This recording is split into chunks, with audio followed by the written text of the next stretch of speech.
Good morning friends. देखिए कक्षा 10वीं गणित अर्धवार्षिक परीक्षा 2022-23। तो 2022-23 का प्रश्न पत्र देख लीजिए फ्रेंड्स। आपका अर्धवार्षिक परीक्षा का कैसा रहने वाला है।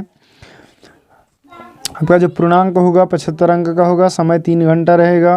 पहला सवाल देख लेते हैं कि क्या लिखा हुआ है कि यहाँ पर देख लीजिए, सही विकल्प चुनकर लिखिए। ठीक है, तो क्या दो संख्याएं a और b इस प्रकार है कि a गुणित b बराबर 32 और एलसीएम a गुणित b बराबर 8, तो एचसीएफ क्या होगा। तो संख्या क्या होती है, संख्याओं का गुणा बराबर एलसीएम गुणित एचसीएफ। तो एलसीएम गुणित एचसीएफ करेंगे तो 32 आना चाहिए। तो देखिए 8 है, 8 में क्या गुणा करें 4 का, तो 8 × 32 हो जाएगा। ठीक है, तो ऑप्शन नंबर ई क्या हो जाएगा, सत्य हो जाएगा। ठीक है, क्वेश्चन देख लेते हैं। प्रश्न क्रमांक 2, यदि किसी द्विघात बहुपद x² धन bx धन c के शून्यक अल्फा और बीटा हो तो अल्फा धन बीटा का मान होगा। देखिए शून्यकों का योगफल, तो शून्यकों का जो योगफल होता है ऋण b/a होता है। ऑप्शन नंबर सी सत्य होगा। ठीक है, फिर नेक्स्ट है, यदि a1/a2 बराबर b1/b2 बराबर नहीं है c1/c2 तो रैखिक समीकरण युग्म क्या लिखा है, a1x धन b1y धन c1 बराबर 0 तथा a2x धन b2y धन c2 बराबर 0 का। तो देखिए फ्रेंड्स, इसका क्या हल हो जाएगा। यहाँ पर जब ये वाली कंडीशन होती है तो निकाय का कोई भी हल नहीं होता। ठीक है, तो ऑप्शन नंबर बी हो जाएगा, कोई हल नहीं होगा। ठीक है, अगला क्वेश्चन देख लेते हैं। चौथा, कि श्रेणी 3, 6, 9 डेढ़ का कौन सा पद 27 होगा। तो यहाँ पर आप देख लीजिए 3 का अंतर है, 3 का 3 6 3 3 9, तो 3 का पढ़ा 3 बार पढ़ते हैं तो तीसरा पद आता है। तो 27 आने के लिए आपको कितने बार पढ़ना पड़ेगा, 3 9 27, तो 9वां पद होगा ये। तो ऑप्शन नंबर सी सत्य हो जाएगा। ठीक है, या a + n-1 × d का फार्मूला आप लगाकर इसको निकाल सकते हैं। पांचवा है, त्रिभुज ABC में AB बराबर 6 वर्गमूल 3 सेंटीमीटर, AC बराबर 12 सेंटीमीटर, BC बराबर 6 सेंटीमीटर, तब कोण B का मान क्या होगा। देख लीजिए तीनों भुजाएं दी हुई है और कोण B का मान पूछा है। तो देखिए इस सवाल को हल करने के लिए यहाँ हम पाइथागोरस प्रमेय लगा के देख लेते हैं क्या 90 अंश का कोण आता है। तो ठीक है, तो देखिए ABC है तो AB का मान 6 वर्गमूल 3 हो गया, AC का मान 12 हो गया और BC का मान 6 हो गया। पाइथागोरस प्रमेय में क्या होना चाहिए, कर्ण का वर्ग बराबर लंब का वर्ग धन आधार का वर्ग। यदि इस दोनों मान बराबर आ गए तो ये कोण कितना होगा, भी 90 अंश का हो जाएगा। ठीक है, तो देख लीजिए कर्ण है 12 का वर्ग बराबर लंब मतलब 6 वर्गमूल 3 का वर्ग धन आधार 6 का वर्ग। ठीक है फ्रेंड, अब देख लीजिए 12 का वर्ग हो गया 144 बराबर 6 का वर्ग 36 गुणित वर्गमूल 3 का वर्ग 3 धन 6 का वर्ग 36। तो ये 36 का गुणा कर देते हैं, 6 3 18 की 8 हासिल का 1 और 3 3 9 और 1 10 धन 36।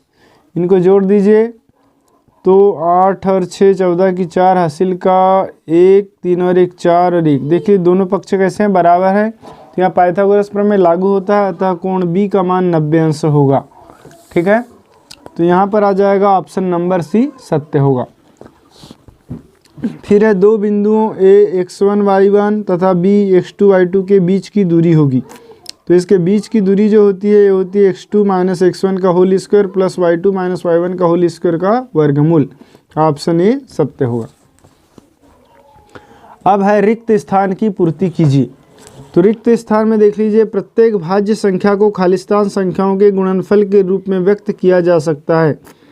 तो अभाज्य, यहाँ उत्तर आ जाएगा, अभाज्य संख्याओं के गुणनफल के रूप में व्यक्त किया जा सकता है। तो फ्रेंड्स पूरा वीडियो देखिए क्योंकि अर्धवार्षिक परीक्षा में आपको पूरा प्रश्न पत्र आने वाला है। तो कोई भी सवाल आप छोड़ना नहीं, बिना स्किप किए पूरा वीडियो देखें और चैनल पर पहली बार आया हो सब्सक्राइब कर ले और अपने दोस्तों को भी शेयर जरूर करें। फिर घात 2 के किसी बहुपद के अधिकतम खालिस्तान शून्यक होते हैं। देखिए 2 की घात है तो 2 शून्यक होंगे। फिर द्विघात समीकरण के वियुक्तीकरण का सूत्र है। तो फ्रेंड्स वियुक्तीकरण D का सूत्र होता है D बराबर B² - 4AC। यहाँ हो जाएगा B² - 4AC। ठीक है, D का मान ए हो जाएगा। फिर है, यदि किसी समांतर श्रेणी n वां पद 3a धन 2n हो तब श्रेणी का प्रथम पद कितना होगा। तो फ्रेंड्स प्रथम पद यहाँ पर निकालना है, तो देखिए इसको इस तरीके से निकालेंगे। हमारे पास ऑलरेडी क्या दिया हुआ है, n वा पद क्या दिया हुआ है 3 + 2n, ठीक है। अब n वा पद क्या होता है a + n-1 × d, ठीक। तो इसको इस तरीके से इस समीकरण को एडजस्ट करना है हमको, ठीक है। तो देख लीजिए यहाँ पर देखिए यहाँ क्या है n-1, ठीक है। तो इस 2n को एडजस्ट करेंगे तो ये 3 तो वैसा ही रहा, इसको लिखेंगे हम 2। अब ये n-1 क्योंकि n-1 लाना है, ठीक है। और यहाँ पर गुणा में कुछ नहीं है तो 1 कर सकते हैं, तो मान वही का वही रहा। लेकिन देख लीजिए 2n हो गया लेकिन ऋण 2 हुआ, तो धन 2 भी करना पड़ेगा हमको अपने तरफ से, तब ये ऐसा मान होगा। अब ये वाला 3 और ये 2 कितना हो गया 5 धन 2 n-1 × d, d का मान 1। तो देखिए फ्रेंड्स यहाँ पर सॉरी एक नहीं, ये d का मान हो जाएगा 2। तो अब देख लीजिए d का मान हो गया 2, a का मान ये a के स्थान पर क्या आ गया 5 और d के स्थान पर क्या आ गया 2 और ये n-1 ही आ गया, ठीक है। तो यहाँ a बराबर हो गया 5 और d बराबर हो गया 2। इस तरीके से आप a और d के मान निकाल सकते हैं, ठीक। तो इसमें d का मान हो जाएगा a का मान हो जाएगा प्रथम पद 5। फिर 2 समान कोणिक भुजाओं में उनकी संगत भुजाओं का अनुपात सदैव खालिस्तान होता है। तो 2 समान कोणिक त्रिभुजों में उनकी संगत भुजाओं का अनुपात भी कैसा होता है, समान होता है। फिर त्रिभुज का क्षेत्रफल बराबर आधार 1/2 आधार गुणित शीर्षलंब, यहाँ आ जाएगा 1/2। फिर वृत्त को 2 बिंदुओं पर प्रतिच्छेद करने वाली रेखा को खालिस्तान रेखा करते हैं, तो यहाँ प्रतिच्छेदी रेखा कहते हैं। अब नेक्स्ट पेज देख लेते हैं। प्रश्न क्रमांक 3 सही जोड़ी बनाइए। लिख लीजिए ये है 1 + cot² थीटा बराबर हो जाएगा कोसेक² थीटा। फिर है सेक थीटा हो जाएगा 1/cos theta. sin² theta + cos² theta बराबर 1 tan 60 अंश का मान फ्रेंड्स वर्गमूल 3 होता है, तो ये ऑप्शन आ जाएगा बी।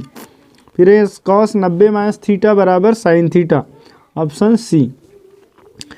फिर है sin 48 गुणित सेक 42 धन cos 48 × कोसेक 42, तो इसका मान हो जाएगा देख लीजिए इस पूरे का मान आ जाएगा 1 और इसका मान आ जाएगा 1 और 1 कितना होगा 2, तो ऑप्शन नंबर ये वाला हो जाएगा 2।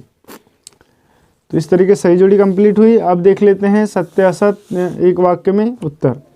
दिए गए चित्र में बहुपद px के लिए y बराबर px का ग्राफ नीचे आकृति में दिया गया। ये ग्राफ दिया हुआ है, px के शून्यकों की संख्या बताइए। इस px के शून्यकों की संख्या बताना है। फ्रेंड्स ये क्या है, y अक्ष का समीकरण है, इसलिए यहाँ x का मान हमेशा क्या हो जाएगा 0 होगा, क्योंकि देख लीजिए यहाँ x का मान 0 तो ये y का मान इतना आएगा, तो हमेशा y का मान निश्चित है और x का मान बदलते जाएगा। फिर है रैखिक समीकरण y बराबर mx धन 3 में यदि x बराबर ऋण 2 और y बराबर धन 5 हो तो यम का मान ज्ञात कीजिए। देख लीजिए यहाँ हम क्या करेंगे, x का मान ऋण 2 रखेंगे तो ये हो गया ऋण 2 यम धन 3 और y बराबर 5।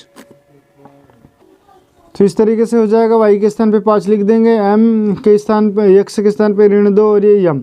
अभी हमको यम का मान निकालना है, 3 का पक्षांतरण इधर कर देंगे तो ये हो गया 5 ऋण 3 बराबर ऋण 2 m, तो ये हो गया 2 बराबर ऋण 2 m या m बराबर ऋण 1, ठीक है। तो यम का मान हो जाएगा ऋण 1।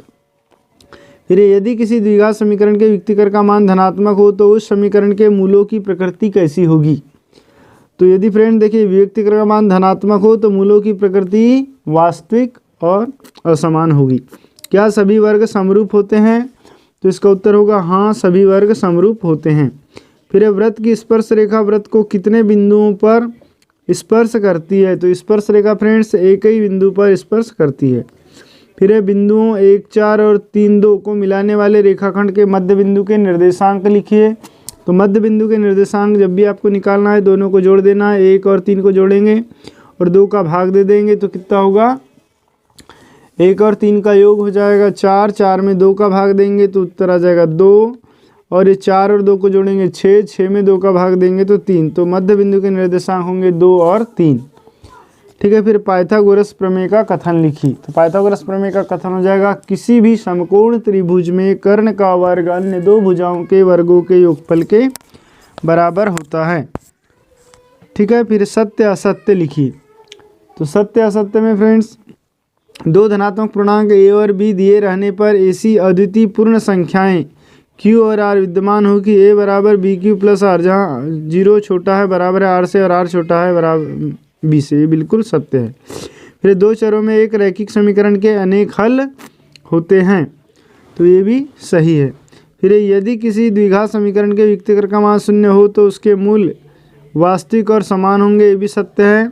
फिर श्रेणी 2 ऋण 2 धन 2 ऋण 2 का एक खालिस्तान एक समांतर श्रेणी है।